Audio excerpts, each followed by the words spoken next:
이사일정 제30항 12.3 비상계엄에서의 국가기관 방송 KBS 및 관계기관의 역할 등에 대한 현안 질의를 상정합니다.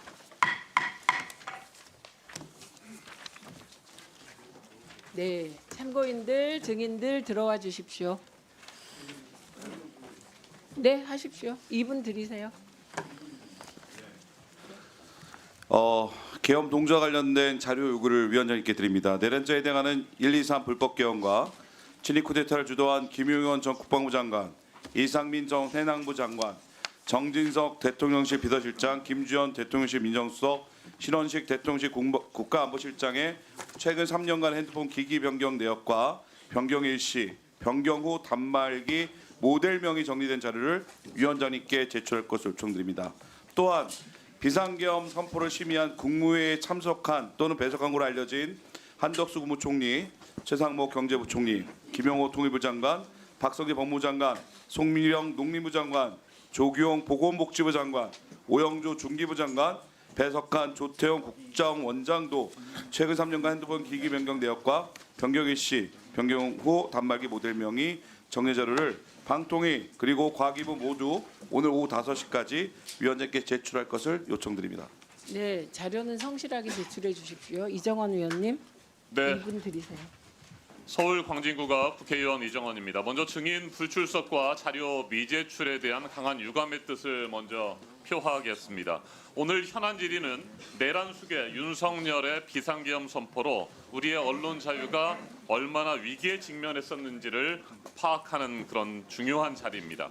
그리고 공영방송 KBS가 계엄 방송국으로 어떻게 전환할 준비를 했었는지에 대한 상황도 파악해야 합니다. 그리고 방송과 통신의 자유, 공공성, 공익성을 지켜야 할 방송통신위원회와 방송통신심의위원회가 내란의 위기 상황에서 얼마나 무책임했는지를 추궁하는 자리입니다. 그런데 박민 KBS 전 사장의 경우에 KBS 사장직 임기가 12월 9일자로 끝났다는 이유로 출석하지 않았습니다. 박장범 KBS 사장은 12월 3일 비상계엄이 선포된 당일 KBS 사장의 위치에 있지 않았다는 이유로 또다시 불출석 사유서를 제출했습니다. 류일임 방심위원장은 정치적 독립성을 유지할 책무가 있다는 말도 안 되는 이유로 불출석했습니다. 윤석열 정권의 언론 탄압 선봉에 섰던 류일임 위원장이 과연 할 수 있는 변명인지 도저히 받아들일 수 없는 그런 불출석 사유서였습니다. KBS에 여러 가지 자료를 요청했는데 아직까지 제출하지 않고 있습니다. 내란 사태가 발생한 12월 3일과 4일 여의도 KBS 사옥 앞에 군용 차량이 주차돼 있었습니다. 군용 차량에 주차된 시간과 떠난 시간 그리고 군용 차량 주차 위치를 촬영한 CCTV 영상을 제출해 달라고 다시 한번 촉구합니다. 박민 KBS 사장, 최재현 KBS 통합뉴스룸 국장과 윤석열 대통령 또는 대통령실 관계자 간의 통화 내역도 제출해야 합니다. 당일 대통령 특별 담화와 비상계엄 선포 관련 뉴스 특보 편성이 결정된 시간도 함께 제출해야 합니다. 그동안 KBS는 여러 가지 자료 요구에 계속해서 불성실하게 응해왔습니다. 위원장의 자료 제출을 촉구해 주시기 바랍니다. 예, KBS는 박민 사장의 경우는 심정적으로 이해되는 면이 있습니다. 그런데 박장범 사장은 빨리 출석해 주십시오. 예, 다시 한번 요청해 주십시오. 그리고 자료 제출도 해주시기 바랍니다. 최영두 위원님, 2분 드리세요. 네. 이제 지난번에 우리 12월 3일 저녁에 우리 동료 의원님들 선배님들 참 함께 힘을 모았습니다. 그리고 저는 마침 마산에서 일이 있어서 올라오는 길이었는데 저들을 빨리 달려오라고 전화해 주신 우리 위원장님, 또 박민규 위원님, 조인철 위원님, 전화는 안 했겠지만 당이 올 것으로 생각 믿어줬던 김현 간사님 모두 수고 많으셨습니다. 저희 의원들도 우리 신성범 의원을 비롯해서 모두 그날 밤에 국회로 달려갔습니다. 지난번 우리 소위 과정에서 우리 동료 의원들끼리 이 문제를 둘러싸고서 좀 지나친 언사를 사용한 데 대해서는 앞으로 이런 일이 없기를 바랍니다. 네? 예, 이 사안에 대해서는 지난 일소위 때 아까 우리 위원장님께서 법안 의결 때 참여하지 않았다 그랬는데 참여했는데 좀 다른 논란이 있었습니다. 그래서 그 논란에 대해서 제가 말씀을 드리는 것이고 또 하나는 지금 우리 국회 지금 주번회의에서 오늘 오후에 또 현안 질의가 이루어지고 있습니다. 첫날 현안 질의에서 우리 국무총리를 비롯한 국무위원들이 당시에 계엄령을 막기 위해서 노력했던 여러 말씀들을 하셨습니다. 그리고 이 계엄령 사태의 지금 후파가 큽니다. 그게 그 당시 어떻게 일어났느냐 이런 문제는 이제 수사를 통해서 다 밝혀질 내용이겠습니다만, 그리고 헌법과 법률의 테두리 내에서 모든 것이 이루어질 텐데 국회가 지금 신속하게 계엄의 내관을 제거해서 민주주의 복원 능력을 보여주었듯이 지금 이 계엄령 사태는 한번 난 뒤에 국가적으로 국내외적으로 또 경제적으로 미치는 영향이 막대합니다. 이에 따라서 지금 과학기술정보통신부나 방송통신위원회라든가 모든 기관에서 총력을 다해서 지금 자칫 예산 문제라든가 여러 가지 또 통과될 법안이 좀 지연됨으로 해서 지금 이루어지지 않고 있는 문제, 규제에 관한 문제들을 해서 계엄 사태 이후에 어떻게 현 정국을 빨리 안정시키고 또 산업 진흥에 지장이 없도록 할 것인가, 이런 문제에 대해서 우리 좀 가방위가 아니 잠시만요. 저는 그 국무위원들의 답변이 비겁하다고 느꼈습니다. 다 사표 낼 심정으로 막았어야죠. 그런데 최영도 간사님 그렇게 들으셨을 수도 있을 것 같고, 그다음에 저희 질의 들어가야 됩니다. 그래서 황정화 위원님, 한민수 위원님 각 1분씩 드리고 간사님께 2분 드리겠습니다. 그리고 질의 시작합시다. 네. 황정화 위원님 1분 하시고 한민수 위원님 1분 하십시오. 1분씩 드리세요. 네, 대전 유성을 황정화 의원입니다. 네, 내란 수계 윤석열의 반국가 내란 범죄의 전말이 매일같이 새롭게 터져 나오고 있습니다. 설마 했던 일들이 이제는 실체적 사실이 되었습니다. 내란 수계 윤석열이 올 초여름부터 계엄을 생각하고 있었다라는 증언이 나왔고, 계엄 당일에 사령관들에게 명령을 내리며 이번 기회에 싹 다 잡아들여라라고 지시하는가 하면 문 부수고 국회의원을 끄집어내라, 국헌 문란 행위도 서슴지 않았습니다. 실미도 영화에나 등장했던 북파 공장원 HID가 판교에서 대기하고 있었다는 사실도 드러났습니다. 이것이 정상적인 인간이 할 짓거리입니까? 내란을 통치행위로 주장하는 윤석열이나 옹호하는 국민의힘 윤상현 의원이나 정상적인 인간이 맞습니까? KBS를 계엄 준비 방송으로 활용한 의혹도 드러났습니다. 윤석열이 비상계엄 선포 2시간 전에 대통령실이 KBS에 계엄 방송을 준비하라는 지시를 내렸다고 합니다. 아니라고 믿고 싶지만 실제 계엄 당일에 KBS 보도를 보면 윤석열과 계엄군 입장을 받아쓰게 하는 수준이었습니다.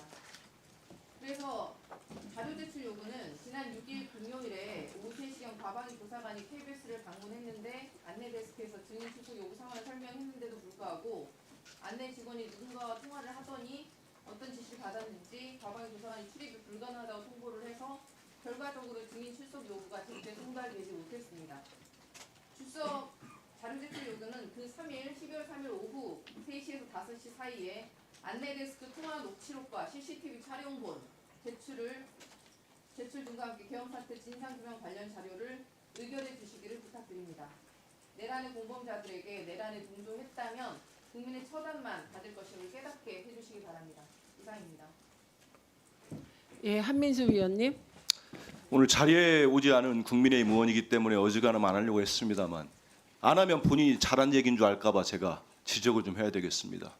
국민의힘 박정훈 의원이 계엄 해제 의결에는 참여를 했어요. 그 지금까지 탄핵 반대 입장을 갖고 있는 것 같습니다. 근데 이 박 의원이 뜬금없이 뭐라고 했습니까? 차마 제 귀를 의심할 정도 얘기를 했어요. 이재명 계엄보다 더할 짓을 할 사람? 뭐 하는 짓입니까? 윤석열 씨에 의해서 지금 헌정이 문란해지고 국헌이 깨지고 대한민국이 망할 뻔했습니다. 그런 계엄을, 비상계엄을 불법적으로 했는데 그걸 옹호하다 못해서 제1야당 대표를 또 공격합니까? 이거는 어제 윤석열의 담화와 버금가는 행동입니다. 어제 담화가 뭡니까? 한마디로 하면은 우리 국민들을 또 편가르고 선동질하고 거짓말로 점철된 담화 아닙니까? 무슨 본인이, 저는 그래서 이분간이 짧아서 그러는데요. 적어도 헌법기관이고 국회의원 정도 된다면 정말 어떤 게 진실인지 그 정도는 얘기해야 됩니다. 이거 전형적입니다. 이런 얘기하는 사람들 전형적으로 편가르고 국민을 선동하고 한줌거리밖에 안 되는 자기 진영에서 인기 얻어보려고 하는, 그게 국회의원입니까? 그게 국민을 위해서 일하는 국회의원들이에요? 우리가 선서를 했습니다. 국회의원 선서. 헌법을 지키고 국민을 위해서 일하겠다고 선서했습니다. 그런데 이 혼란한 틈을 타가지고 이따위 짓들을 합니다. 윤석열 묻지 않아요 이게. 저는 이런 사람들하고 그리 안 좋을까? 위원장입니다. 저는 이런 표현하고 같은 상용을 한다는 게 부끄럽습니다.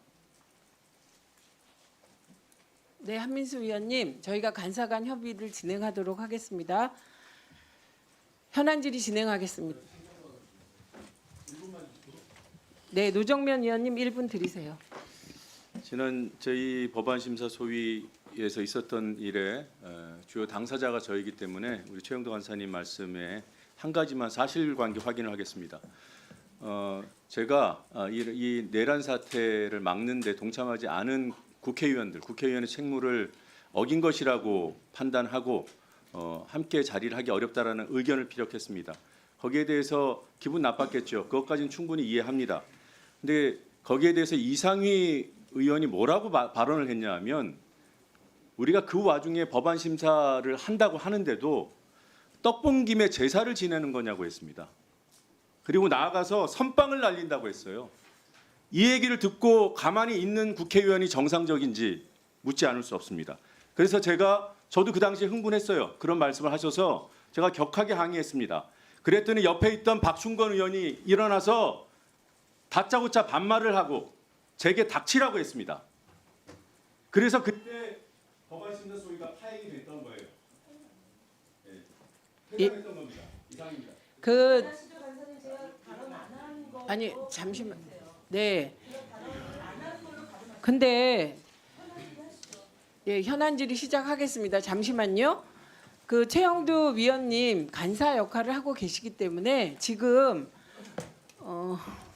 뭔가 말을 하고 싶으실 것 같은데 신상 발언을 대신하는 일은 없는 것 같습니다.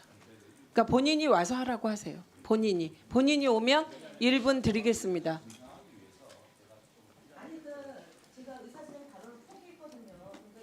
이렇게 하면 1분 드리고 1분 드리겠습니다. 1분 하세요. 네, 동료 의원들을 상대로 내란에 동조했다든가 이런 것들은 정말 용납하기 힘든 일입니다. 그리고 아시다시피 우리 의원들 다 그날 국회로 달려오려고 그랬고 표결에 참여한 사람이 2사람이나 있고 그러지 않았습니까? 그런데 마치 내란을 방조하고 동조한 것처럼 그리고 몇 차례 이야기했지만 상황이 다 나와 있죠. 서울경찰청장 또 지금 어디입니까? 경찰청장에 보면은 한 30분 동안 좀 출입을 허용하다가 봉쇄하는 바람에 한 50명 정도 못 들어와서 당사에 가 있었던 것입니다. 근데 그걸 동료 의원들끼리 우리 국회가 함께 참 신속하게 해서 계엄을 풀었다는 그런 자부심으로 서로가 지금 이 위기 상황에 힘을 합쳐야 될 상황인데 그건 좀 지나쳤다고 생각합니다. 그리고 그런 식으로 평가하기를 하면 우리 상임위원이 상당히 어려워집니다. 또 하나는 우리가 비상계엄에 반대하는 이유는 뭡니까? 언론 통제 아닙니까? 언론의 자유고요. 근데 이와 관계없이 한 의원이 이제 이 자리가 아닌 다른 자리에 했다는 이유로 그렇게 심하게 발언하는 것도 저는 온다. 예, 김현 의원님 1분 드리겠습니다. 네, 저희가 그 12월 3일 날 있었던 현대 국가에서 볼 수 없었던 극단적인 상황을 경험하고 목도했습니다. 그리고 이 소위가 열렸고 저는 이 소위의 의원들과 논쟁이 가능하다고 생각합니다. 그리고 그 과정에서 빚어졌던 일들에 대해서 당사자들이 얘기하는 게 맞다라고 보여지고 특히 이 자리에 없는 분에 대해서는 두 번 제가 얘기를 하진 않겠습니다. 그래서 원만한 회의 진행을 위해서 현안 질의에 들어갔으면 하고요. 두 번째로는 사실은 지금 저희가 지난번에 법 관련해 가지고 상임위를 한번 개최한 적이 있는데 김태규 직무대행께서 자료를 제출 안 한 것은 물론이거니와 오늘 답변에도 보면은 이게 국가 대통령 소속 기관이 맞나 싶을 정도의 그 엉터리 같은 얘기들이 있습니다. 물론 질의할 때 얘기하겠지만 의원들이 요구한 자료 예, 자료 제출 요구 충실히 해주십시오. 우선 증인과 참고인 소개 후 증인에 대한 선서를 받고 각 기관으로부터 현안 보고를 받은 다음 위원님들께서 일문일답 방식으로 질의하시는 순서로 진행하겠습니다. 증인들 사이에 토론은 하실 수 없음을 말씀드립니다. 증인들께서는 위원님들의 질의에 대한 답변 외에 발언을 하시고자 할 경우 반드시 위원장의 허가를 받아주십시오. 증인 소개를 해드리겠습니다. 소개받은 증인과 참고인은 잠시 일어서서 인사해 주시기 바랍니다. 유상임 과기부 장관입니다. 김태규 방통위 직무대행입니다. 네, 앉으세요. 참고인입니다. 박상현 KBS 본부노조 본부장입니다. 박형광 뉴스토마토 기자입니다. 이호찬 언론노조 MBC 본부 본부장입니다. 노태영 KBS 기자협회장입니다. 일부 참고인은 현안 질의 중에 출석할 수 있음을 알려드립니다. 증인 9명 중에서 7명이 불출석하였으며 불출석 사유서는 7명이 제출하였습니다. 불출석한 증인의 처벌 여부는 처리 여부는 위원장이 간사위원님들과 협의해 결정하겠습니다. 증인과 참고인의 출석 여부에 대해서는 배부된 자료를 참고해 주시기 바랍니다. 그러면 증인 선서를 받도록 하겠습니다. 증인 선서의 취지와 처벌 규정을 말씀드리겠습니다. 현안 질의를 실시함에 있어 증인으로부터 양심에 따라 숨김없이 사실대로 증언하겠다는 서약을 받기 위해 선서합니다. 증인이 정당한 이유 없이 선서 또는 증언을 거부하거나 증언을 함에 있어서 국회의 권위를 훼손하거나 위증을 하는 경우에는 국회에서의 국회 증감법에 따라 제15조에 따라 고발될 수 있음을 알려드립니다. 선서 방식은 유상임 장관 나오셔서 오른손을 들고 선서해 주시고 선서 후 선서문에 서명해서 제출해 주시기 바랍니다. 다른 증인께서는 자리에 일어나셔서 오른손을 들어주시면 되겠습니다. 참고인은 선서 대상이 아닙니다. 그럼 현안 보고 드리겠습니다. 비상계엄과 관련한 과학기술정보통신부 대응 경과를 보고 드리겠습니다. 먼저 본 현안과 관련하여 국민들께 혼란과 걱정을 끼쳐드린 점 국무위원의 한 사람으로 송구스럽게 생각하고 사과를 드립니다.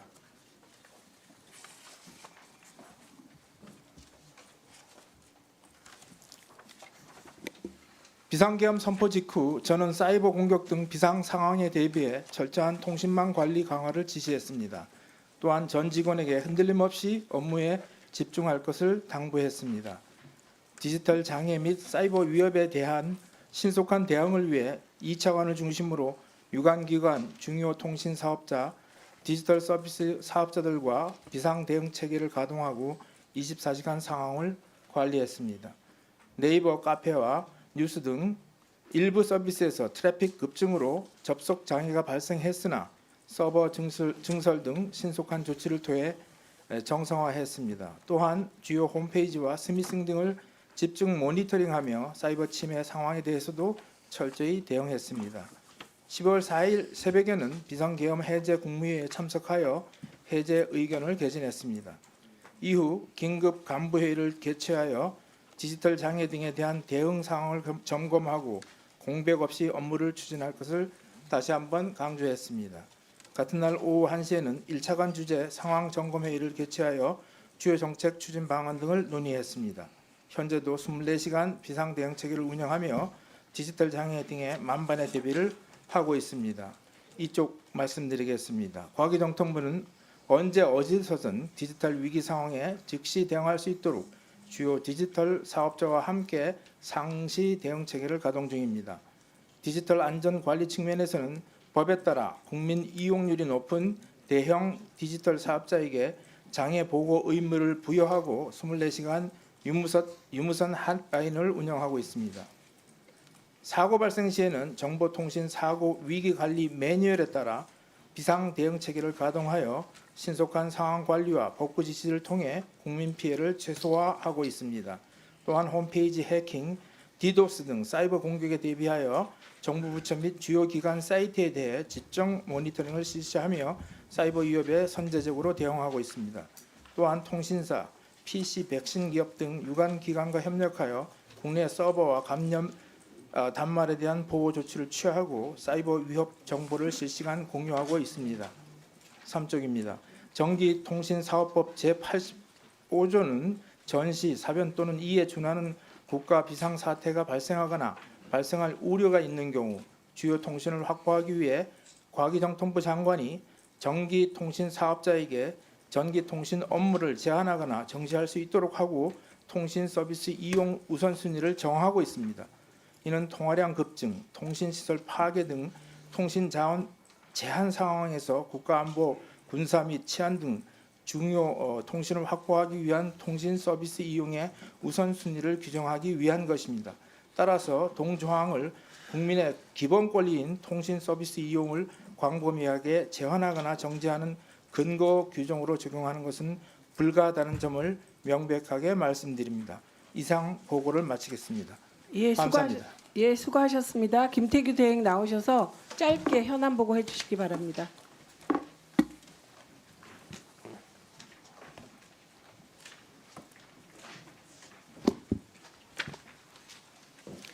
존경하는 과학기술정보방송통신위원회 최민희 그리고 위원님 여러분, 바쁘신 의정 활동 중에 현안 보고에 자리를 마련해 주셔서 감사드립니다.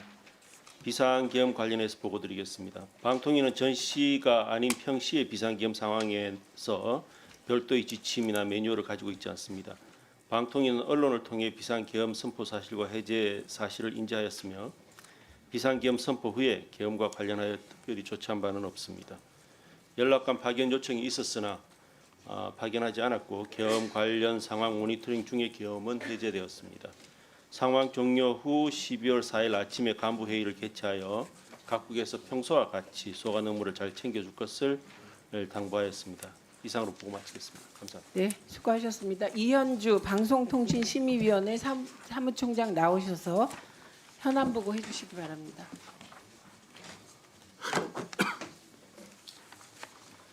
방송통신심의위원회 현안 보고 드리겠습니다. 이번 계엄 조치와 관련해서 저희 방송통신심의위원회에서는 특별한 조처나 일을 한 것이 없습니다. 다만 오전 9시경 회의를 상황을 파악하기 위한 회의를 하려고 했는데 계엄이 해제되는 것과 동시에 회의도 소집하지 않았습니다. 그 밖에 이후 방송통신심의위원회의 일반적인 업무 처리에 따라서 지금 현재 업무를 진행하고 있습니다. 이상입니다.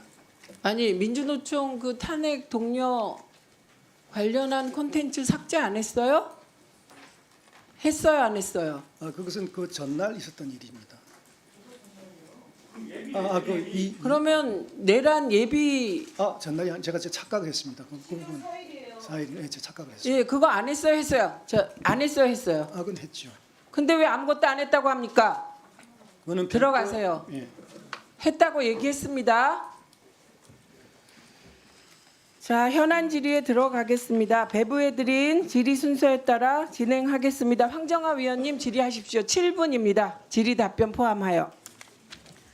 네, 유상임 장관께 질의드리겠습니다. 저는 우리 상임위에서 장관께 윤석열 정부의 과학 정책에 대한 질타를 했을지언정 장관의 철학과 본성에 대해서는 의심을 해본 적이 없습니다. 그런데 장관의 서면 질의 답변을 보면서 제가 잘못된 생각을 했구나 싶어서 정말 자괴감이 들고 국민의 한 사람으로서 부끄럽습니다. 국회의원을 체포하라고 윤석열이 직접 지시를 하고 계엄군이 군홧발로 국회 본청을 짓밟는 것이 생중계되었는데도 위헌임을 말하지 못하겠다라는 장관을 보며 윤석열 정부는 반드시 끝나야 한다라는 생각이 깊어졌습니다. 영상 한번 보시죠. 영상. 북한 공산 세력의 위협으로부터 자유 대한민국을 수호하고 우리 국민의 자유와 행복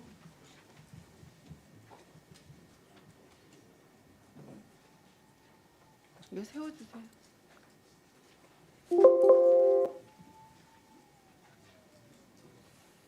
저는 북한 공산 세력의 위협으로부터 자유 대한민국을 수호하고 우리 국민의 자유와 행복을 약탈하고 있는 파렴치한 종북 반국가 세력들을 일거에 척결하고 자유 헌정 질서를 지키기 위해 비상계엄을 선포합니다.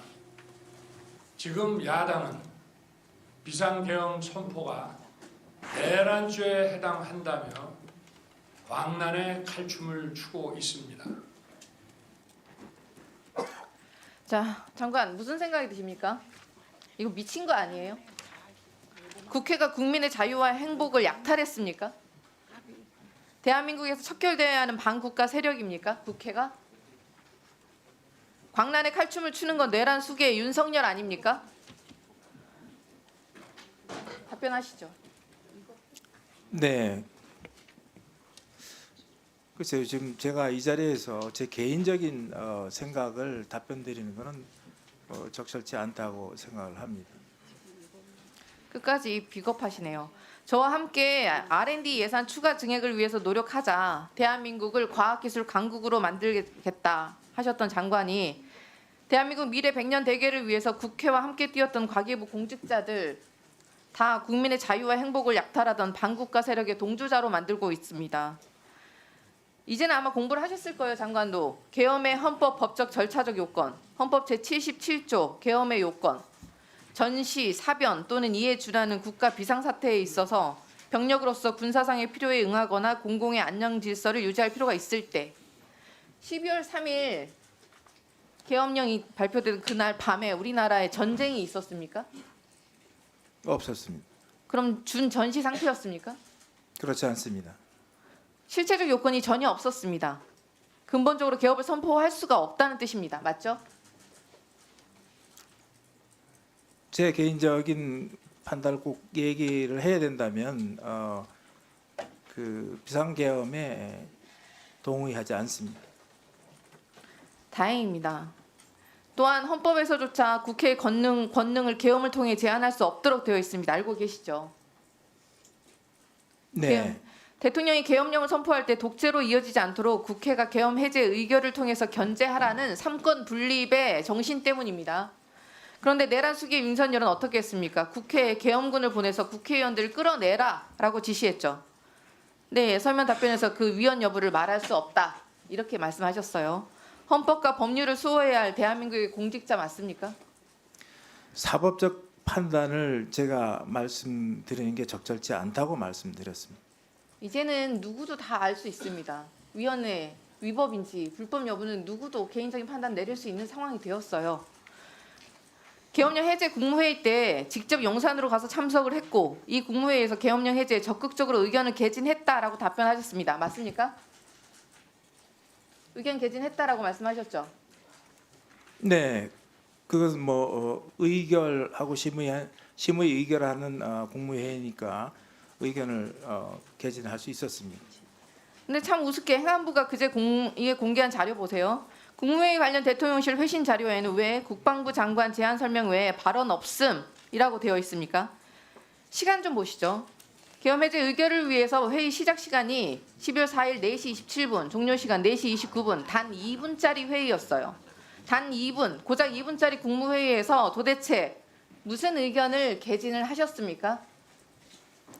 예, 저게 어떻게 저 시간으로 나와 있는지 제가 개인적으로 잘 모르겠는데 저는 3시 반경 도착해서 지금 여기에 회의가 몇 분간 돼 있는 것은 아마 그 우리 해제 대통령께서 해제 그 회견을 한 그 근방에 시간이 적혀 있는 것 같습니다. 그 1시간 내내 그 국무위원들은 조금 성원이 안 돼서 기다리기도 하고 또 정식 의제를 만드는 시간표를 한번 그런 시간도 보시죠. 있었습니다. 예. 네, 시간표를 한번 보세요. 그날 무슨 일이 있었나? 12월 4일 1시 1분 계엄 해제 의결을 하면 사실 즉시 계엄 해제가 되어야 됩니다. 그런데 1시 30분에 합참 지하 벙커에서 윤석열, 박완수, 김영현 등이 따로 회동을 합니다. 그리고 유상임 장관이 국무회의에 오라고 연락을 받은 게 2시 30분. 그리고 3시에 박완수 장관과 계엄사 참모진 등 구성을 위해서 육군본부 부장들 서울로 이동을 지시하고 유상임 장관이 용산 도착한 게 3시 30분. 자, 계엄 해제 의결이 즉시 이루어졌는데도 불구하고 1시간 30분이나 빈 다음에 연락을 받았다. 그동안에 도대체 무슨 일이 있었을까요? 그리고 3시 30분 용산 대통령실에 도착을 했는데 아까 행안부 자료에 의하면 계엄 해제 국무회의 개최는 4시 27분. 1시간 동안 도대체 무슨 일이 있었을까요? 그리고 무슨 의견을 어떻게 개진을 했길래 2분 뒤에 계엄 해제 국무회의는 종료가 되었을까요?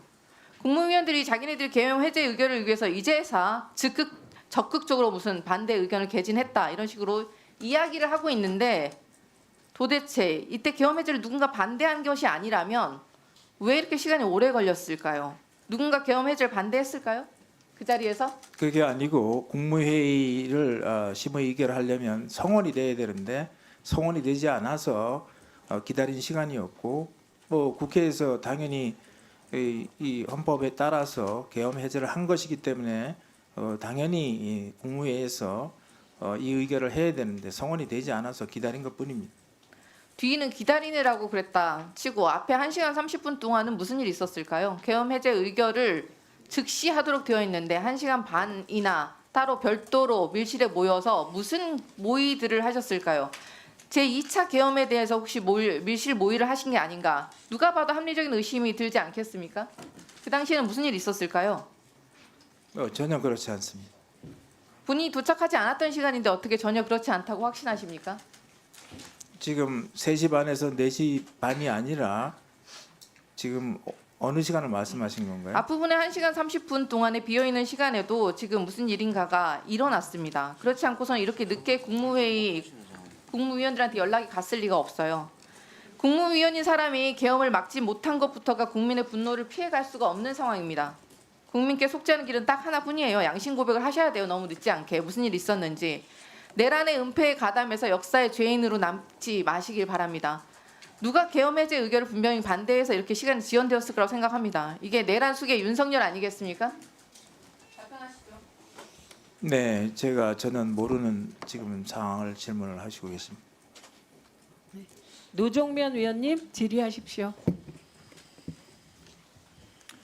인천 부평갑 국회의원 노종면입니다. 군 정보기관이 방통위에 계엄 선포 직후인 12월 4일 새벽 3차례에 걸쳐서 연락관 파견을 요청하는 전화를 한 것으로 확인됐습니다. PPT 보시죠.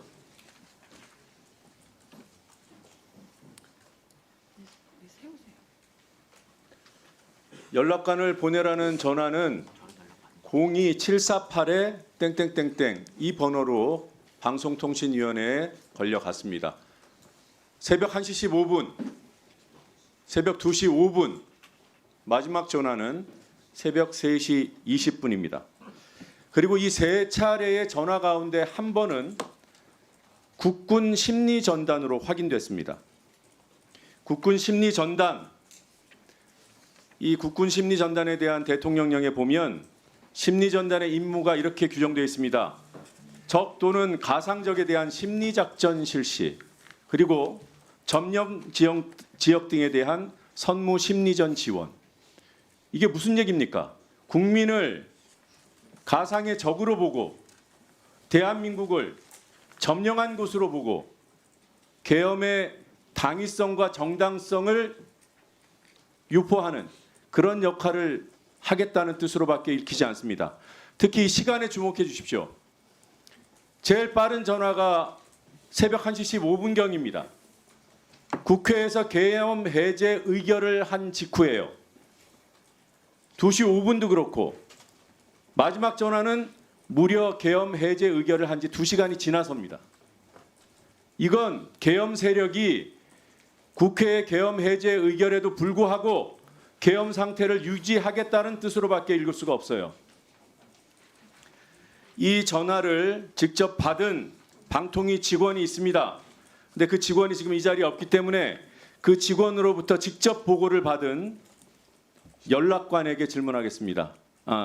기조관에게 질문하겠습니다. 김영관 기조관 앞으로 나와 주십시오. 세워주세요.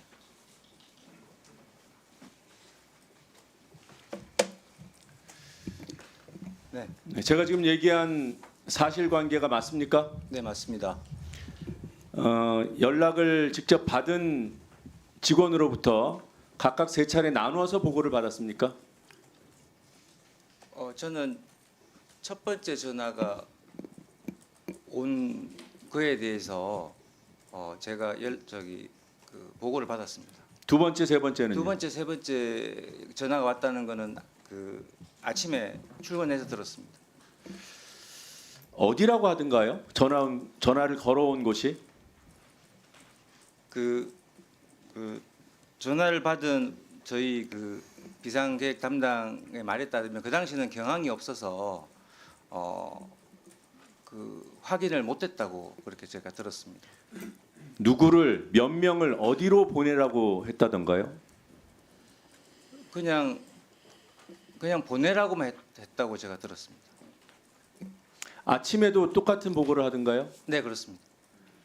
그 전화 통화한 분은 물론 좀 놀라셨겠지만 그래도 훈련된 분이잖아요. 그런 연락에 대비하는 분이고. 그래서 나중에 네. 그 어디서 전화 왔는지 확인하기 위해서 네. 전화를 했는데 통화가 안 돼서 확인을 못했다고. 그게 말이 들었습니다. 됩니까? 첫 전화에서는 그랬다 치더라도 두 번째, 세 번째 전화까지 그렇게 했다는 건 말이 안 되잖아요. 안 물어봤대요? 어딘지? 그러니까 확인을 못했다고 저는 들었어요. 아니 연락관을 보내라는데 누굴 보낼까요? 어디로 보낼까요? 그걸 안 물어봅니까? 지금 기조관은 그런 보고를 듣고도 궁금하지 않았어요? 저희는 방통위 전화 시스템은 걸려온 전화번호 확인할 수 있습니까? 없습니까? 전화번호가 확인이 됐기 때문에 저 번호를. 근데 왜 국회에서 물어보는데 답을 안 해요? 나머지 전화번호 왜 안 알려줍니까 우리한테? 저는 세 번호 세 개를 다 드린 걸로 저는 알고 있습니다. 세 개 다 줬다고요? 예. 김태규 대행에게 보고했습니까? 예, 아침에 출근해서 보고 드렸습니다. 이 중요한 문제를 아침에 보고를 해요? 저희가 그 비상 연락망 없어요? 그러니까 저희가 그 연락을 받았을 때는 이미 국회에서 그 계엄령 해제 요구안이 의결이 된 상태였기 때문에 저희는 당연히 그 계엄령이 해제될 것으로 보고. 아니 기조관이 대통령이에요? 대통령이 그 시점에 계엄 해제를 받아들일지 말지 합참 벙커에서 수기를 하고 있던 상황인데 그 이후에 몇 시간 동안 계엄이 공식적으로 해제가 안 됐는데 그런 안이한 판단을 해요? 고위공직자가? 김태규 대행한테 왜 보고 안 했습니까? 저는 말씀드린 것처럼 계엄이 해제될 것으로 생각을 했습니다. 해외에 나가 있던 조성은 사무처장한테는 보고했어요? 별도로 보고하지 않았습니다. 해외에 나가 있으면 개선에서 벗어납니까? 판단을 들어야 되는 거 아니에요? 그 당시 제 기억에는 제가 그 사항을 조금 좀 그냥 엉망진창입니다. 그냥 봐야 방통위는. 된다고 생각했습니다. 혹시라도 김태규 대행의 어떤 정치적인 성향 때문에 이런 걸 보고하면 보내라고 할까봐 스스로 덮은 거 아니에요? 그렇지 않고요. 저는 그냥 말씀드린 것처럼 그 직무를 안이하게 수행했다. 뭐 안이하게 수행했다고 생각하지 않습니다. 나름 저는 그렇게 판단을 했습니다. 군 정보기관에서 계엄 상황에 그리고 이 계엄이 내란으로 지금 평가받고 있는 이 엄중한 시기에 국회에서 상임위가 열렸잖아요. 그런데 김태규 대행은 앞서서 이런 연락이 있었다는 사실을 구체적으로 밝히지 않았어요. 그냥 거짓이 아닐 정도로만 어설프게 얘기하고 넘어갔어요. 지금 방통위에서 쉬쉬했던 거 아닙니까? 만약에 그 계엄령이 해제 안 되고 계속 그게 지속됐으면 네. 어느 순간에 제가 보고를 했을 거라고 생각합니다. 그래서 저는 조금 더 사항을 볼 필요가 있다고 생각을 했습니다. 들어가십시오. 시간 다 돼가요. 이상입니다. 혹시 노정면 의원님 비상계획관을 부를 필요가 있습니까? 당연히 불러야 됩니다. 네, 그러면 그 김태규 대행께서 지금 굉장히 중요한 전화를 받은 분이 비상기획관이잖아요. 그래서 그분 출석을 요청드립니다. 비상계획관은 지금 어디 계신가요? 지금 청사에 있지 않을까 싶습니다. 네, 그러면 지금 즉시 출발하면 뭐 12시 좀 넘어올 것 같습니다. 예, 그래서 비상기획관 출석을 요청드립니다. 의결하.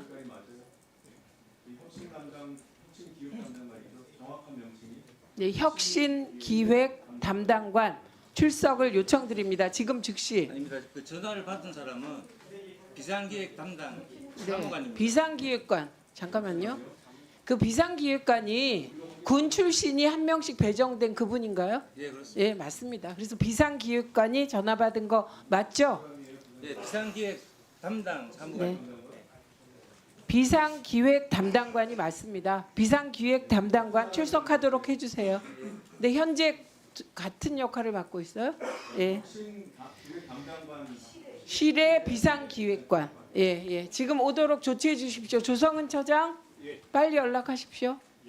네. 박민규 의원님 질의하십시오. 예, 서울관악과 박민규입니다. 우리 유상임 장관님께 질의하기 전에 몇 마디 드리고 시작하겠습니다. 형법 87조 내란죄는 모의에 참여한 것은 물론 단순 관여 행위도 모두 정범으로 규정합니다. 즉 내란죄는 통상 방조범인 단순한 관여 행위도 정범으로 엄히 처벌된 특징이 있습니다. 우리 국회의원은 주권자인 국민에게 권한을 위임받은 국민의 대표입니다. 국회의원은 헌법 제46조에 따라 국가 이익을 우선해 양심에 따라 그 직무를 성실하게 수행해야만 합니다. 그러나 12월 3일 불법 비상개업 당시 집권 여당 원내대표였던 추경호는 어떻게 했습니까? 내란 수계 윤석열의 위헌 위법한 비상개업에 누구보다 비상개업 해제 표결을 이끌 의무가 있었던 추경호 전 원내대표는 비상의원총회 장소를 수차례나 바꾸고 국민의힘 의원들을 당사에 있으라며 수차례 지시했습니다. 여기에 더해 내란 수계 윤석열과 통화한 사실도 밝혀졌습니다. 계엄 해제 표결 전후 상황을 볼 때 추경호 의원은 계엄 해제 요구한 투표 불성림을 위해 내란 수계와 모의했음이 유력합니다.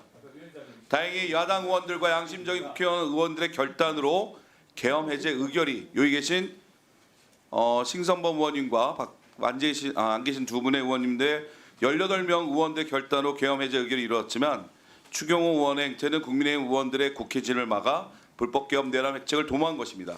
또한 추경호 의원은 비상계엄군이 국회 안으로 침투한 일촉즉발의 상황에서도 본회의를 소집한 의원실 국회의장에게 시간을 달라며 두 차례 통화하여 계엄 해제 표결을 주도적으로 막았습니다.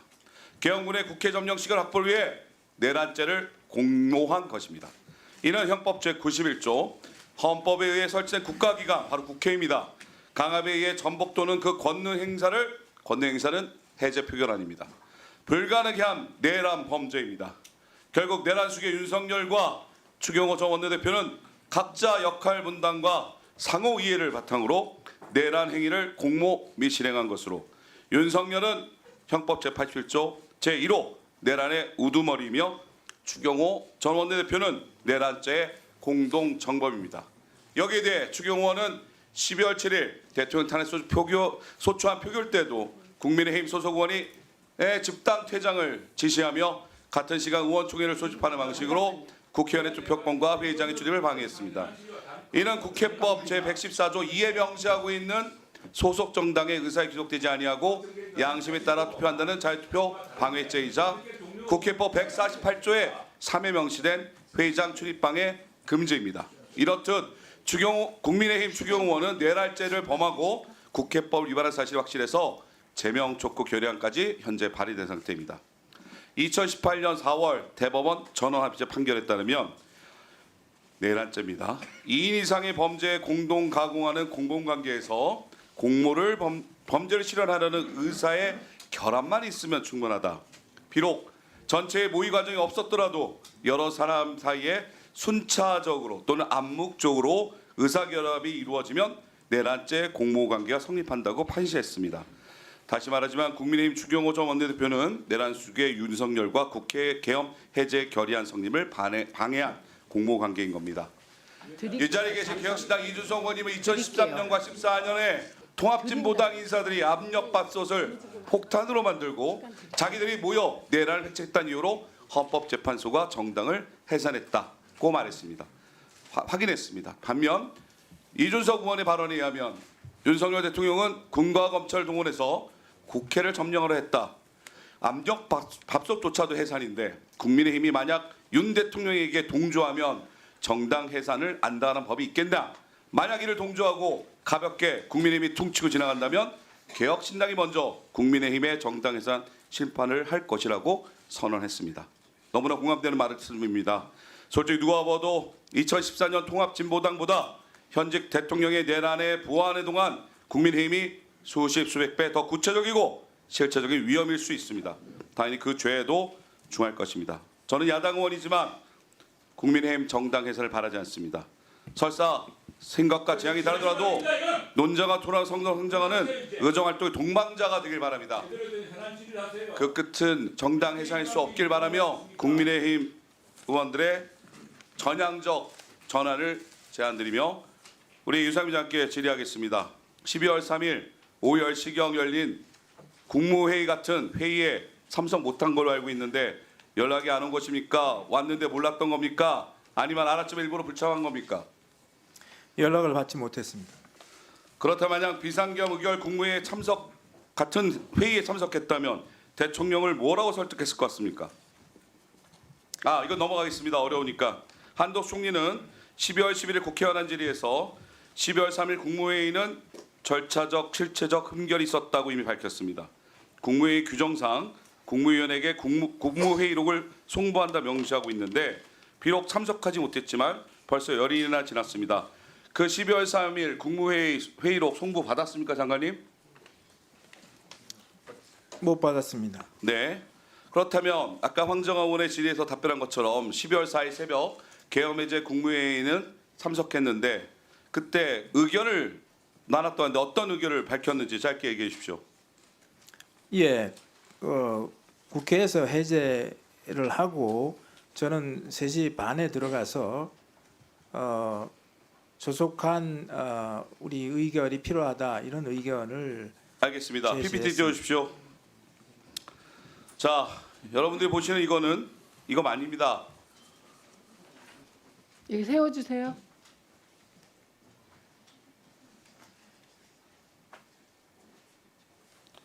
예, 여러분이 보시는 거는 81년 비상계엄 당시 국무위원 서명 관보 게재 요청 문서입니다.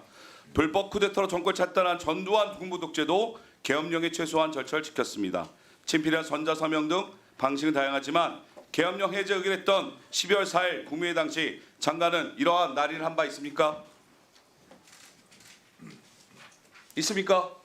해제 시에 날인은 하지 않았습니다. 의결을 네, 한 거니까 이처럼 일반적으로 하지 않습니다. 이처럼 네 바뀌었다는 얘기인데 예, 최영두 간사님께 2분 드리겠습니다.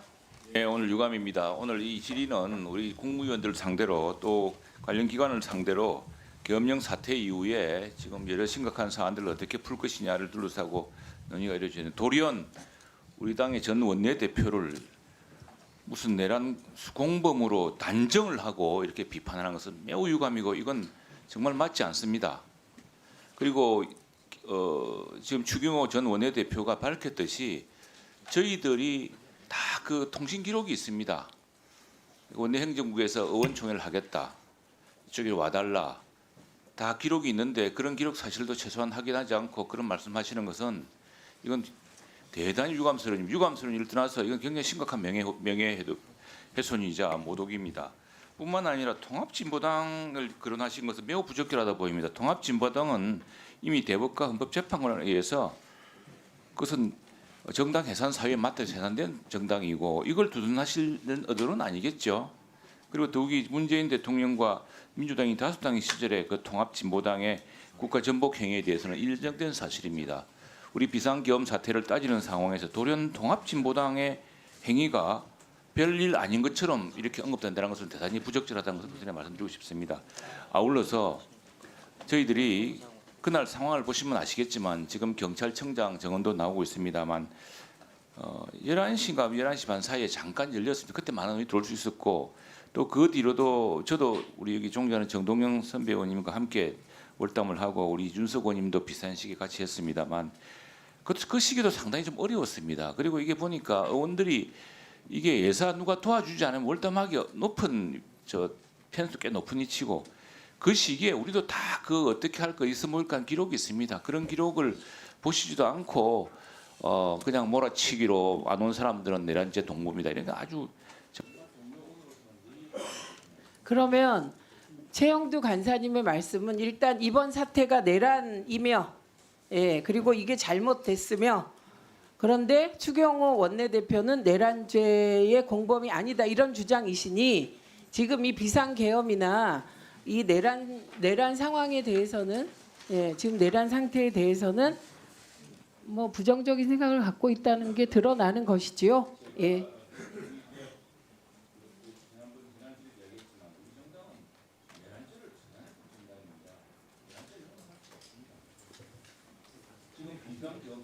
네, 1분 드리세요. 네.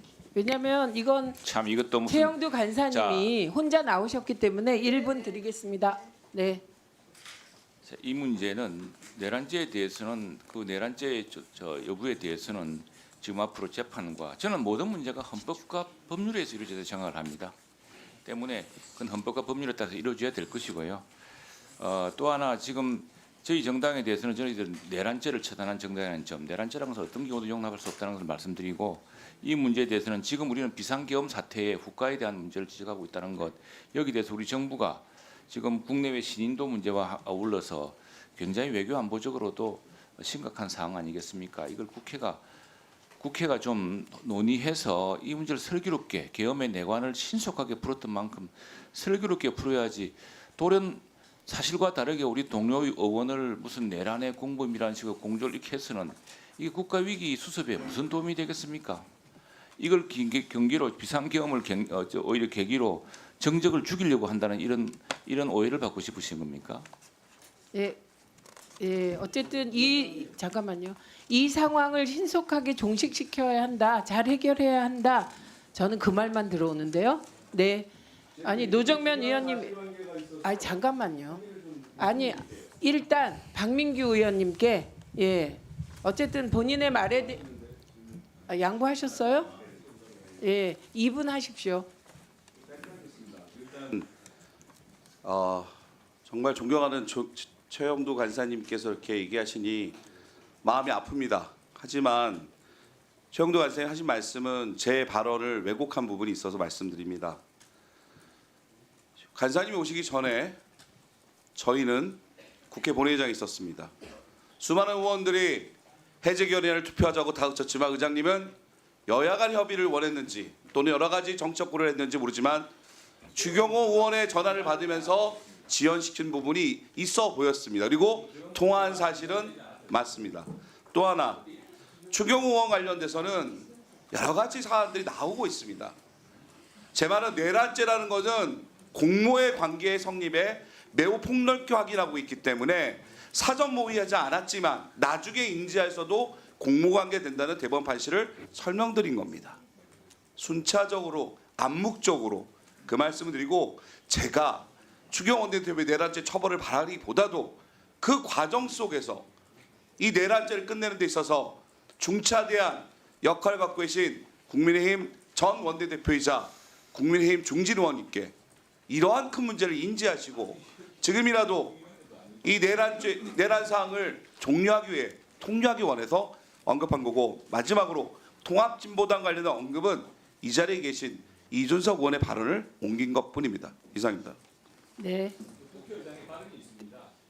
계엄 문서가 송달되지 않아서 이 150명을 넘긴 순간은 굉장히 이른 시간이었어요. 190명까지 기다린 이유가 따로 있습니다.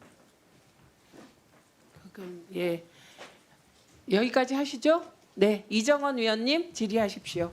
네, 탈모 시작하기 전에 박상현 KBS 본부노조 본부장님 그리고 이호찬 언론노조 MBC 본부장님 발언 때 앞으로 좀 나와 주시겠습니까?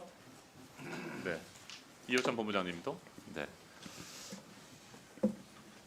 서울 광진구갑 국회의원 이정원입니다. 12.3 내란 사태로 대한민국이 공들여 쌓은 탑이 모두 무너져 내렸습니다. 식민 지배와 전쟁, 오랜 군사 독재 정권을 종식하고 우리가 쟁취했던 자유와 민주주의의 소중함을 하루하루 절실히 느끼는 요즘입니다. 산소처럼 당연하게 누려온 표현의 자유와 언론의 자유가 얼마나 값진 것인지 새삼 깨닫게 되는 하루하루입니다. 만일 우리 국회가 국민 여러분의 헌신과 노력 덕분에 비상계엄을 즉각 해제하지 못했다면, 만약 비상계엄과 내란이 성공했다면 어떻게 됐을까 생각만 해도 아찔합니다. 계엄이 성공했다면 박장범 KBS는 쿠데타 세력에 대한 찬양 보도로 뒤덮였을 것입니다. 류일임 방심위는 비판 언론을 사냥하고 재갈을 물렸을 것입니다. 이진수 김태규 방통위원회는 쿠데타 정권의 언론 통제 컨트롤 타워로 기능했을 것입니다. 지나친 생각이라고 보시는지 터무니없는 상상이라고 생각하시는지 묻고 싶습니다. 현재 밝혀지고 있는 치밀했던 내란의 전모와 계획들, 지금까지 방송통신위원회가 보여온 행태를 생각하면 충분히 일어날 수 있었습니다. 이진숙 위원장도 복귀를 해서 쿠데타 정권의 언론 통제에 앞장섰을 것으로 보입니다. 대한민국 헌법 제77조에 따르면 비상계엄 시에 법원의 권한에 대해서 특별한 조치를 취할 수 있기 때문에 이진숙 위원장이 복귀하는 것은 현실적으로 가능합니다. 네, 자, 먼저 사진을 하나 보시겠습니다. 함께 보시죠. 12월 3일과 4일 여의도 KBS 사옥 앞에 저런 군용 차량이 서 있었습니다. 도대체 언제부터 언제까지 서 있었는지, 그리고 CCTV 영상들은 어떻게 되어 있는지 저희가 자료 제출을 요구했지만 KBS는 제출하지 않았습니다. 박상현 본부장님, 군용 차량이 KBS 앞에 저렇게 서 있었습니다. 왜 있었을까요? 저희도 그 계엄이 선포됐던 달 밤에 회사에 있으면서 계엄군이 회사에 올 수 있다라는 우려 때문에 회사 주변을 좀 돌아다니면서 보았는데 저희들이 직접 발견하지 못했고 저희 다른 분이 저희에게 제보를 주셨는데 저희는 의심하는 것이 사실 저 위치가 회사 정문이라서 국회 정문과는 다소 거리가 있는 위치입니다. 네.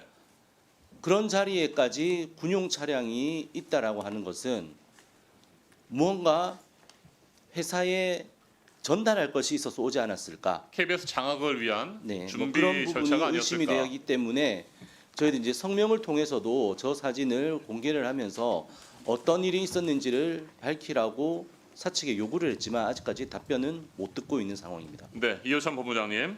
12.3 내란 당시 계엄군의 장악 대상 기관에 MBC가 포함됐던 것으로 드러났습니다. 당시에 MBC 구성원들이 가지고 있었던 위기감은 어땠습니까? 당시에는 뭐 온 국민이 전혀 예상치 못한 이런 내란 사태가 일어났기 때문에 다들 뭐 비슷한 심정이었을 것이라고 생각하고 저희도 포고령에 모든 언론은 계엄군의 통제를 받는다라고 나와 있었기 때문에 계엄군의 진입에 대비하고 어떻게 하면 이 계엄의 상황을 제대로 국민들한테 알려낼까 이제 전 보도국의 구성원들이 대부분 출근해서 제대로 이제 알리는 작업에 착수를 했고요. 저희 노동조합 집행부도 밤에 긴급히 조합 사무실로 와서 회사를 어떻게 지킬 수 있는가 판단을 했었습니다. 근데 당시에는 MBC가 계엄군의 진입 대상인지를 알지 못했던 상황이었고 그 이후에 그 상황을 파악하면서 이 정권이 MBC를 왜 그토록 집요하게 공격했는가를 또 다시 한번 좀 알 수 있게 됐습니다. 네, 수많은 언론사가 있고 여론조사 기관들이 있는데 MBC가 주요 타겟이 된 이유가 뭐라고 보세요?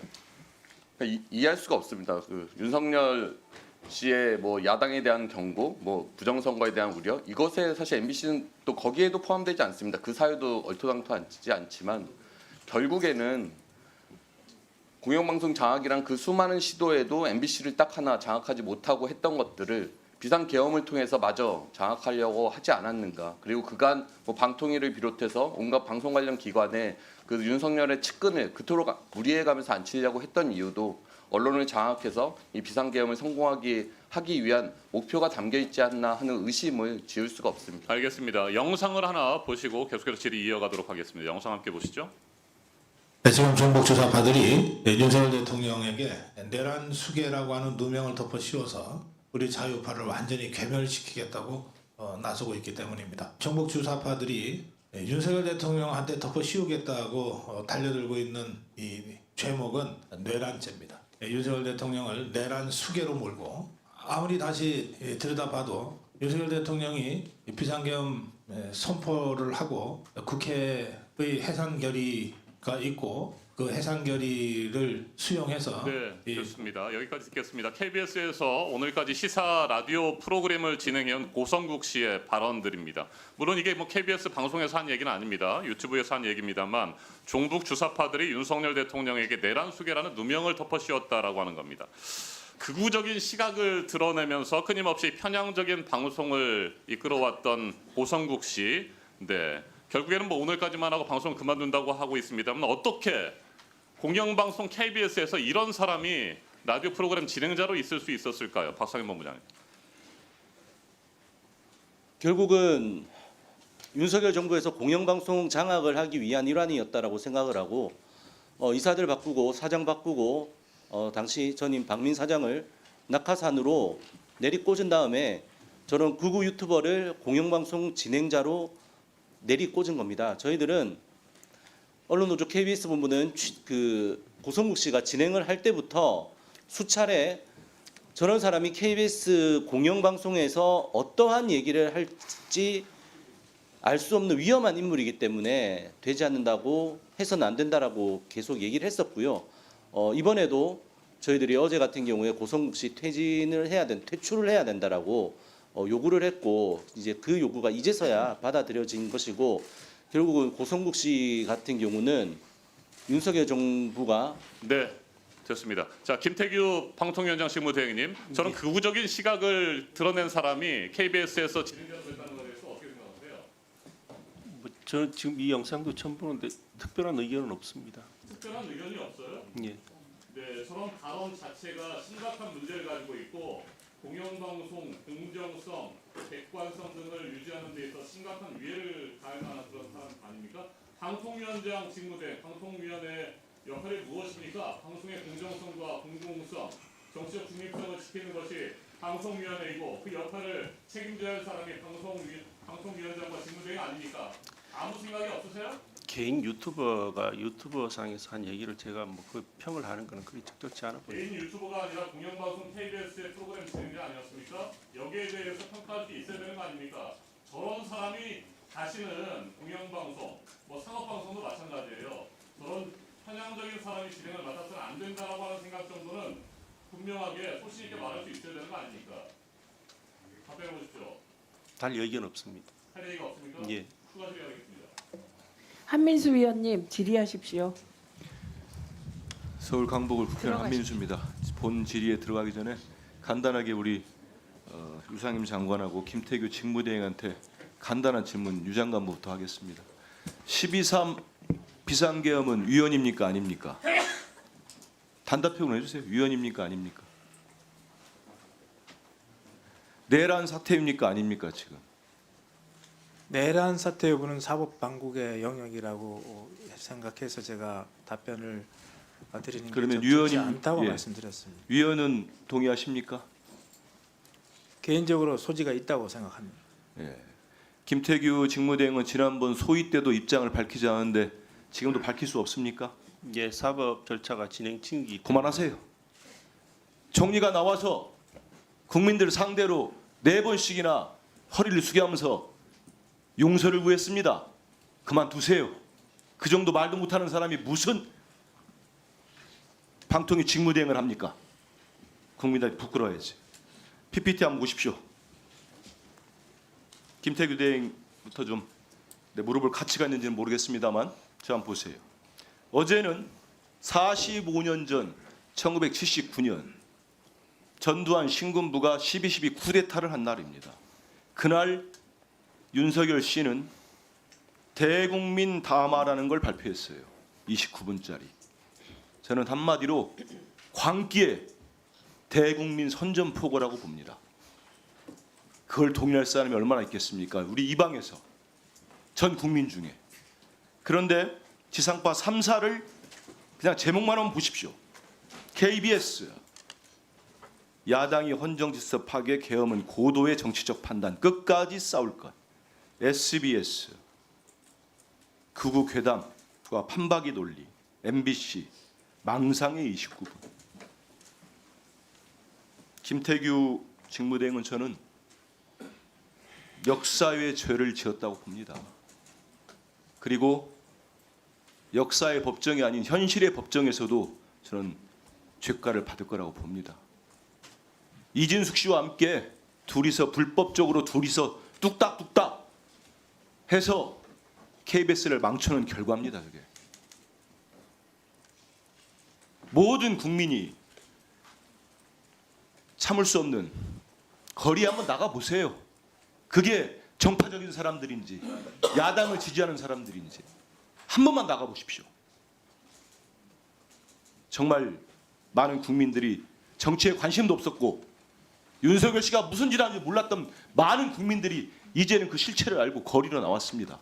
그리고 탄핵해를 외치고 있습니다. 체포해. 적어도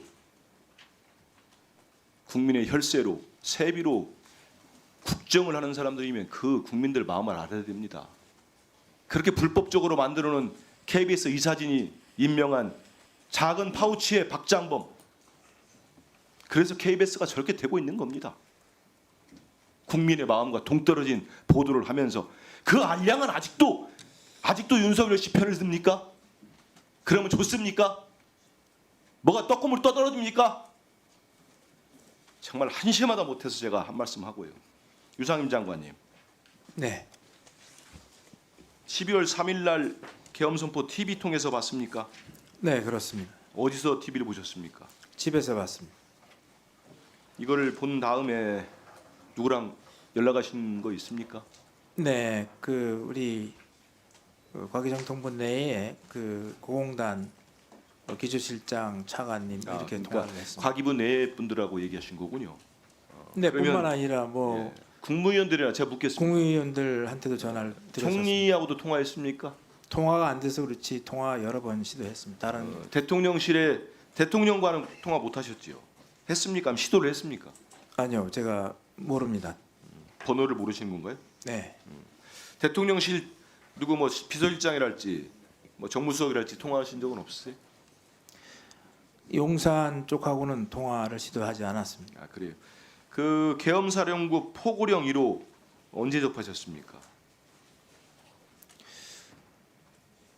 예, 그 포고령 발표할 때 TV로 봤습니다. 그 포고령 보고도 아까 뭐 위헌 소지가 있다고 말씀하셨습니다마는 그 위헌 소지가 아니고 명백한 위헌이죠. 우리 헌법도 그렇고 계엄법에도 국회를 가지고 해산시키고 정당 활동 못하게 하는 건 없습니다. 그건 분명한 불법입니다. 위헌입니다. 그건 분명히 아셔야 되고요. 거기 한번 다시 한번 포고령 보십시오. 정상적인 대통령 직위에 있는 사람이 할 수 있는 일이 아닙니다. 비상계엄 해제 국무회의 출석은 언제 요청받으셨습니까? 시간이? 네, 새벽 2시 반경 받았습니다. 아, 2시 반에 연락을 받은 겁니까? 네, 그 저도 참여했습니다만 국회에서 190명의 의원들이 비상계엄 해제 요구안을 통과시킨 게 1시 1분입니다. 그렇죠? 네, 그 텔레비전을 근데 봤습니다. 그 이후에 장관께서 연락받기까지는 거의 2시간이네요. 2시간 30분 가까이 걸린 겁니다. 왜 이렇게 많이 걸렸다고 생각하세요? 장관만 특별히 늦게 받은 겁니까? 아니면 무슨 문제가 있었다고 봅니까? 저한테 그 시간에 연락이 온 사유는 잘 제가 모르고 있습니다. 그 12월 3일 이후에 윤석열 씨나 김용현 씨, 한덕수 총리 뭐와 통화한 사실 있습니까?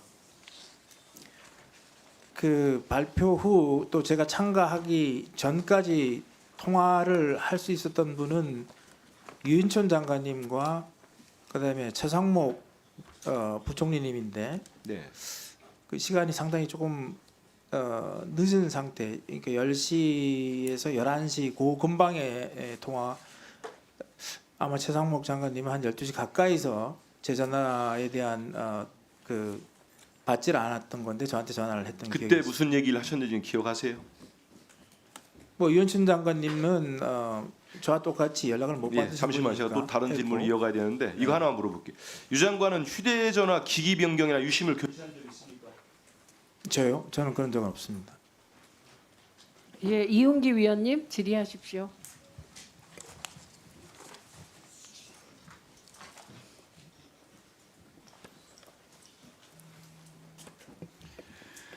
네, 인천 남동을의 이용기 의원입니다. 그 12월 3일 날 비상계엄 3시간 전에 윤석열이 경찰청장을 만나서 장학 대상이 담긴 A4 용지 한 장을 줬어요. 10곳이 있는데 그중에 MBC가 포함이 됐어요. 제가 보기에 MBC를 넣은 이유는 어제도 윤석열, 내란 속에 윤석열 담화에서 봤지만 거의 극우 유튜브 수준의 사고를 하고 있어요. MBC가 얼마나 싫었겠어요. 그래서 MBC를 장악하려고 했고 그 79년 11.6 나고 비상계엄이 선포됐을 때 이 문건이 당시 보안사에서 언론을 장악했던 문건인데 여기 보면 보안사 준이 이상재가 언론 반장이 돼갖고 모든 언론사를 장악을 해요. 그때 MBC에도 군이 투입돼서 MBC를 장악하고 보안사 요원들이 서울시청에 상주하면서 MBC의 모든 뉴스는 가서 사전 검열을 받고 보도 지침에 의해서 보도를 했어요. 그런 시절로 회귀를 꿈꿨다고 저는 생각을 해요. 윤석열이. 그래서 MBC를 장악 대상에 넣고 과거에 이번 사건도 방첩사가 주도했는데 과거 보안사 여기에서 똑같은 생각을 하고 똑같은 작업을 했다고 생각을 해요. 그리고 저는 이 과정이 12월 3일 전후 그날 당일이나 며칠 만의 일이 아니고 사전에 치밀히 오랜 기간 윤석열이 대통령이 되고부터 준비를 했다. 그 추미애 의원이 폭로한 방첩사의 계엄 준비 문건이 2023년 3월이에요. 3월. 이때부터 준비됐고 윤석열 정권이 들어서고 가장 먼저 한 게 방송 장악이에요. 방송 장악. 방송 장악은 작년 5월에 한상혁 방통위원장 밀어내고부터 시작이 됐어요. 그래서 이 계엄 내란 스케줄과 방송 장악 일정이 저는 같이 저기 보시면 같이 맞물려서 갔다고 생각해요. 2023년 7월에 방첩사에서 계엄사 준비 문건을 만들고 그 한 달 뒤 8월 달에 KBS하고 MBC 장악을 시도했는데 KBS는 남영진 이사장을 밀어내고 박민 사장이 낙하산 사장이 입성한 데 성공했어요. 11월에. MBC는 이사장을 바꾸지 못해갖고 실패했어요. 그러고 나서 2024년 3월에 중앙고 3인방이 계엄을 또 논의했어요. 그래서 이 일정이 쭉 가고 그 와중에 가장 충격적인 사건은 2024년 7월 31일 날 이진숙과 저기 김태규 직무대행이 저지른 언론장악 쿠데타예요. 저는 7월 31일에 대해서 전부터 연성 쿠데타라고 정의를 내려왔어요. 이번에 보니까 딱 맞았어요. 그날 군사작전 하듯이 7월 31일 하루 동안 KBS, MBC 이사를 다 바꾸고 이걸 통해서 MBC를 장악하려고 했던 거예요. 저는 이 계엄 연장선상에 이게 있었고 거기에 이진숙과 김태규가 있다고 생각을 해요. 그래서 저는 이진숙과 김태규도 내란의 공범자고 저는 이 사건이 지금 수사 중이지만 과거부터 언제부터 치밀히 준비됐는지 이제 수사를 할 텐데 이진숙과 김태규도 수사 대상이고 우리 과방위에서 수사 의뢰를 해야 된다고 생각해요. 내란범으로 두 사람 다. 이거는 제가 암만 고민을 하고 분석을 해도 명확히 연결이 돼 있어요. 그날 그렇게 7월 30일 날 왜 그렇게 무리하게 했을까에 대해서 의문이 많았는데 계엄 사태가 터지고 이런 내란 사태가 터진 다음에 복귀해 보니까 다 연결이 돼 있는 거예요. 김태규 직무대행 어떻게 생각해요? 전혀 동의할 수 없습니다. 그 모든 국무위원들이 와서 사과하고 인정을 했어요. 여기 김태규 직무대행은 계엄에 대해서도 입장을 못 밝혀요. 그게 동조자라는 거예요. 동조자고 저에 대한 물어보지 내란이나 않았어. 쿠데타 조용히 해. 표현은 물어보지 굉장히 않았어. 불쾌하고 조용히 해요. 옳지 않다고 생각합니다. 저기 잠시 중단시키고요. 아니, 물어보지 대행, 않았어. 얘기하지 말고. 예, 김태규 대행 끼어들지 마세요. 저에 대한 직접적인 인신공격이었기 때문에 답변 드리지 않을 수가 없었습니다. 제가 아까 말씀드렸죠. 저기 잠깐만 계세요. 시간 드리겠습니다. 네, 이게 3분에서 다시 시작하시고요. 김태규 대행. 예. 제가 증인이나 참고인들께서는 의원님이 질의했을 때 가만히 계세요. 의원님이 질의할 때 답변하라고 말씀드렸습니다. 그리고 말할 내용이 있으면 저에게 발언권을 얻으라고 말씀드렸습니다. 그럼 예전에 법정에서 방청객들이 소란스럽게 하거나 그랬을 때 어떻게 처리하셨어요? 네? 상황에 맞춰서 대응했습니다. 지금 제가 답하라고 그랬어요? 방금 질문 주셨지 않습니까? 어떻게 처리하셨냐? 그게 그렇게 국어 독해가 안 되세요? 상황에 맞춰서 처리했다고 답하지 답변드렸습니다. 말라니까요.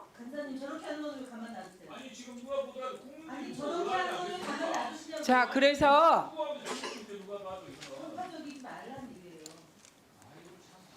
아니 퇴정시킵니다. 퇴정. 우리가 다 봤습니다. 많이 가서. 그러니까 끼어들지 마세요. 최영두 간사님이 혼자 출석하신 부분에 대하여 제가 매우 감사드리고 국회의원은 저렇게 해야 되는 거다 생각합니다. 예. 그리고 지금 얼마나 어려운 처지인지도 제가 충분히 공감합니다. 예. 그런데 제가 말하는데 끼어들지 말아 주십시오. 답변할 수 있게 해주십시오. 아니 기다리세요. 이윤기 위원님, 네 질의하시죠. 아까 노종면 의원이 질의할 때 방통위에 국회에서 계엄 해제를 의결한 다음에 계속 상황이 있었어요. 저는 어떻게 해석을 하냐면 계엄을 해제하고도 국회에서 해제 의결을 하고도 내란 속의 윤석열은 계엄을 해제할 생각이 없었어요. 여기저기 상황 파악을 한 거예요. 그런 게 하나 있고 또 하나는 언론이 장악당하지 않아갖고 그 상황에 계엄 해제가 정당하고 국회 의결을 존중해야 되고 이런 걸 끊임없이 실시간으로 언론들이 국민들한테 알렸어요. 그래서 3시간 반 만에 할 수 없이 계엄을 해제를 한 거지 계엄 해제할 생각이 없었어요. 제가 보기에는 전혀. 그래서 저는 아까 얘기한 연성 쿠데타, 방송 장악을 위한 연성 쿠데타 그게 성공했다면 이번 계엄도 성공했을 거라고 생각해요. 만약에 MBC가 무너졌으면 지금 우리가 과방위에서 여러 가지 견제를 하면서 KBS도 아주 일방적으로는 못했어요. 그리고 다른 언론들도 완전히 포기 상태에서 조금 용기를 얻었어요. 근데 MBC가 만약에 무너진 상황, 언론이 장악당했으면 이번 12.3 사태에서 저는 내란 속의 윤석열이 성공할 수 있었다고 생각해요. 그렇기 때문에 이진숙과 김태규가 한 행동은 이번 내란에 있어서 너무나 중요한 사전 작업이었고 연성 쿠데타예요.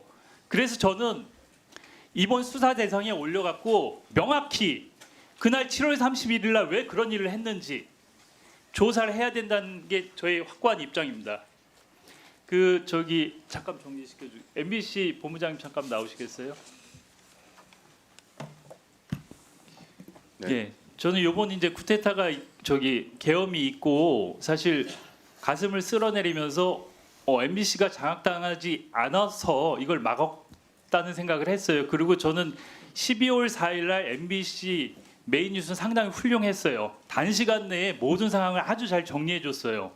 근데 이게 왜 내란인지까지 해서, 그러니까 그 유튜버 같은 데도 여러 역할을 하지만 그 큰 방송사, 공영방송의 메인 뉴스만큼 모든 사안을 종합적으로 정리하기 힘들어요. 그래서 저는 12월 4일에 MBC의 역할이 이번 사태가 지속되지 않게 하는데 큰 역할을 했다고 생각하고 MBC가 장악당하지 않은 게 이번 계엄을 성공하지 못하게 한 가장 중요한 요인이라고 저는 보고 있거든요. 본부장님 어떻게 생각하세요? 그건 국민들께서 판단하실 사항이라고 생각을 하고요. 저희는 국민의 상식에 근거해서 그것에 맞게 제대로 된 보도를 하고 프로그램을 만드는 게 저희의 역할이라고 생각합니다. 그것이 결과적으로 그런 기여를 했다라고 하면 고마운 일이지만 저희는 그냥 평소에 하던 대로 제대로 보도하고 제대로 취재하고 그런 역할들을 계속해서 해 나가겠습니다. 예, 김태규 증인께 1분 드리겠습니다. 짧게 답변하십시오. 어떤 누군가에 대해서 죄를 물을 때는 최소한의 소명이라도 있어야 하는 것입니다. 12월 3일에 있었던 일을 7월 29일에 있었던 일로 연결시키는 것은 지나치게 가정적이고 상상하기가 어떻게 그렇게까지 연결시킬 수 있는지 상상하기가 힘듭니다. 적어도 어떤 사건과 사건 사이의 인과관계를 얘기할 때는 상당한 인과관계가 형성이 돼야 되는 겁니다. 만약 그런 식의 논리라면 제가 권익위 부위원장이 된 것도 그 이유고 아니면은 그 더 나아가서 제가 아예 법원을 사퇴할 때도 그런 의도로 제가 법원을 사퇴했다고 말씀하시는 게 오히려 더 맞습니다. 그건 누가 들어도 사리에 닿지 않는 말을 그렇게 말씀하신 거에 대해서 굉장한 불쾌감을 느끼고 그 부분을 처리해 주시길 간격히 요청드립니다. 아닙니다. 처리하지 마시고요. 잠깐만요. 제가 진행하겠습니다. 저희는 모든 자료를 보고 이 계엄에 대한 준비가 지난해 4월 총선 이후부터 시작했다고 보고 있다는 겁니다. 그리고 4월 총선 이후에 부정선거 논란이 나오면서 했다고 보고 있는 시각입니다. 올해 총선이군요. 예, 그래서 그에 따라서 의원이 질문한 것입니다. 그리고 답변했고 이건 각자의 생각 얘기한 것뿐입니다. 그래서 처리할 필요 없습니다. 이준석 위원님 질의하십시오. 예, 개혁신당 이준석입니다. 우리 강도현 차관님, 지금 이거 뭐 탄핵 표결이 내일이고 저는 가결 가능성을 높게 봅니다. 그런 상황 속에서 우리 과방에서 계속 얘기했던 정보통신 정책 같은 것들 지금 뭐 산업도 그렇고 굉장히 혼란스러울 수 있거든요. 그래서 우리 얘기했던 뭐 알뜰폰 정책이나 아니면은 또 단통법 정책 이런 것들 지금 윤석열 정부 하에서 추진됐던 정책들일 텐데 어떻게 추진할 건지 간략하게 설명해 주십시오. 정부가 계획되어서 발표할 수 있는 내용 스케줄대로 진행을 하고 있습니다. 그럴 계획입니다. 아까 위원장님 주셨지만 국회에서 법이 정리되는 부분에서는 최선을 다해서 법이 될 수 있도록 노력하도록 하겠습니다. 그리고 그거 외에 정책적 판단에 대한 제사이동통신 추진이나 이런 것들은 어떻게 될 것 같습니까? 그는 지금 계엄 이후에 여러 가지 상황하고는 관계없이 저희의 판단에 계속적으로 연구하고 있고 곧 조만간에 입장을 정할 계획입니다. 예, 김태규 위원장님 잠깐 제가 좀 실무적인 질문을 좀 드리려고 하는데요. 지금 민주당과 법야권 주도로 상당히 광범위하게 국무위원하고 검찰 공무원들 탄핵을 지금 걸었지 않습니까? 그런데 방통위원장도 지금 탄핵이 걸려 있잖아요. 그런데 지금 최근에 보니까 이진숙 위원장에 대한 심리도 이제 진행되고 있고 변론도 하시고 계신 걸로 알고 있는데 사실 야당을 포함해서 어느 누구도 대통령이 좀 이런 큰 사고를 치실지 몰랐기 때문에 우선 우르르 이렇게 탄핵을 걸어놨는데 원래 탄핵 심판이라는 건 형사소송법의 절차를 준용하도록 돼 있지 않습니까? 그렇다면은 이 형사소송법상 뭐 원칙 중에 하나로 보통 선입 선출을 얘기하는데 이 원칙이 헌재에서도 적용된다고 보십니까? 마지막 부분 다시 한번 말씀해 주세요. 선입 선출로 그러니까 먼저 들어온 사건부터 처리해서 내보낸다 이 원칙이 적용된다 보십니까? 글쎄요, 그거는 뭐 헌재 내 사무적인 부분이라서 제가 선뜻 말씀드리기는. 왜냐하면 단일 재판부기 때문에 사실상 지금 하나를 여러 개의 탄핵건을 하나의 재판부가 심리해야 되는 상황 아니겠습니까? 그럼 법관의 입장에서 보통 이런 상황에서 어떻게 하게 됩니까? 통상적으로는 저희들 법원 안에서는 배당이 뭐 순서대로 들어오면 그 순서대로 컴퓨터 배당을 통해서 하고는 있는데 헌법재판소에서 이 일을 어떻게 처리할지는 제가 나서서 말씀드리는 건 적절치 않아. 동시에 여러 건을 진행하는 상황이 가능하다 보십니까? 지금 거의 한 장관 한 6명, 장관급 6명에다가 거의 대통령 탄핵까지 진행할 수 있는 그런 여력이 있다 보십니까? 뭐 법원에서 일반적으로 일 처리할 때는 당연히 동시에 진행을 하는데 헌재에서 이 부분을 어떻게 처리할지는 제가 말씀드리는 거는. 예, 알겠습니다. 그러면 지금 국회법 134조 2항에 따르면 권한 행사가 정지된 탄핵 상태에서는 사직을 할 수도 없는 상황 아니겠습니까? 예. 그러면 이 모든 사건을 다 처리해야 되는 거는 맞겠네요. 동시는 아니더라도 결국은 다 처리해야 된다. 예, 결국은 다 처리해야 되지 않겠습니까? 예, 알겠습니다. 그럼 실무적인 거 좀 질문드렸고요. 지금 혹시 방심위에서 나와 계신 분 있으신가요? 좀 질문 드리려고 하는데 앞에 나와 계세요.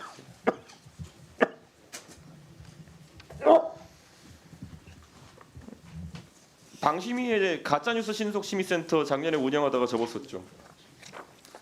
종결했습니다. 예, 끝냈죠. 그런데 그 가짜뉴스 심의 기능 자체는 아직까지 방심위에 존속하고 있는 거로 보는데 맞습니까? 신속 심의 제도가 지금 존속하고 있습니다. 그러면 신속 심의가 가짜뉴스를 심의해서 그것이 가짜뉴스인지 판별까지 내려주는 기능이 있는 거 맞죠? 지금 현재 신속 심의를 통해서 그런 가짜 뉴스란 테두리가 아니라 일반적인 우리의 규정에 따라서 위원님들이 심의하고 있습니다. 그럼 오늘 본의원실에서 저희가 윤석열 대통령의 최근의 담화나 이런 것들 전부 다 가짜 뉴스로 신고하려고 그러는데 심의하시겠습니까? 잘 이해를 윤석열 대통령의 담화 같은 것을 보면요, 지금 이런 내란 상황에 대해 가지고 상당히 거짓 해명을 계속 하고 있지 않습니까? 그런데 방송임 심의위원회에서 이런 것들이 전파 타는 것에 대해서 심의할 수 있는 기능이 좀 있습니까? 심의는 심의위원들이 하시는 것이고 저희들은 그것을 보좌하는 입장입니다. 근데 심의의 대상이 된다고 판단하십니까? 그 부분은 심의위원들께서 판단하실 사안입니다.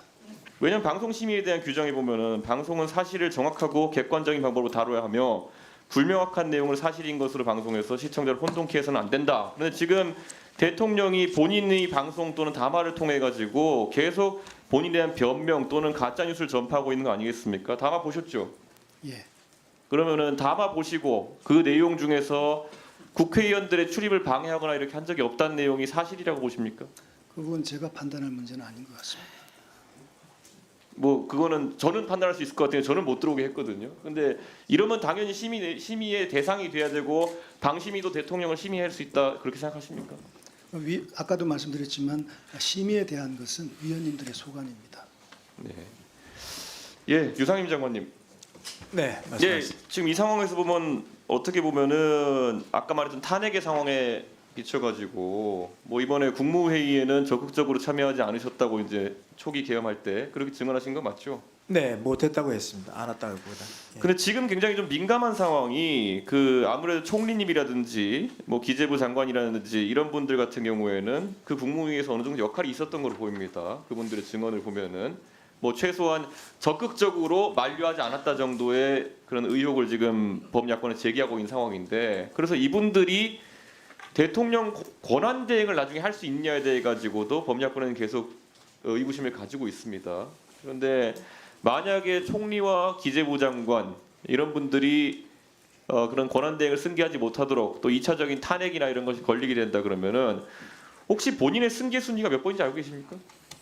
네, 거기에 대해서는 알고는 있습니다. 몇 번입니까? 글쎄요, 그러니까 사회부 총리 다음에 번호로 돼 있습니다.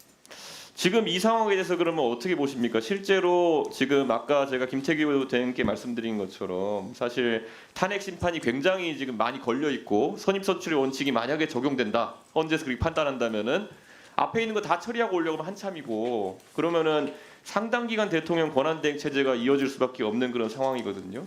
그러면 그 부분에 대해 가지고 지금 현재 국방부 장관도 지금 승계하려는 사람이 없고 이번에 보면 대통령께서 국방부 장관을 두 분에게 순차적으로 제시했는데 다 거부당하셨습니다. 대통령께서. 사실 그게 정상적이죠. 지금 누가 윤석열 대통령과 국무위원 하고 싶겠습니까? 지금 국무위원들의 지금 상황으로 봤을 때 만약에 앞에 다 그렇게 탄핵돼서 또 기재부 장관 또 이렇게 총리 다 탄핵된다고 한다면 국무회의가 진행은 될 수 있는 겁니까? 예, 그 형식상으로는 가능하다고 보입니다. 뭐 지금 그런 일이 벌어져도 형식상으로는 가능한데 그러나 그 후임이 정해지지 않기 때문에 각 그 장관이 없는 부서는 정상적인 업무를 하기가 상당히 어려울 것 같아서 글쎄 그 유지가 될 수 있을까 뭐 이런 염려가 많고 그렇게 되면 이건 이 정치 상황과 상관없이 상당하게 혼란을 주고 또 국정이 잘 안 되기 때문에 국민들한테 상당한 피해를 줄 것 같다는 우려가 있습니다. 저는 대한민국이 이런 상황을 처음 겪기 때문에 윤석열 대통령이 빠르게 책임을 지고 결단 내리지 않으면 국무회의 자체도 정상적으로 운영될 수 없는 상황이다라는 것을 지금 질문 드리고 싶습니다.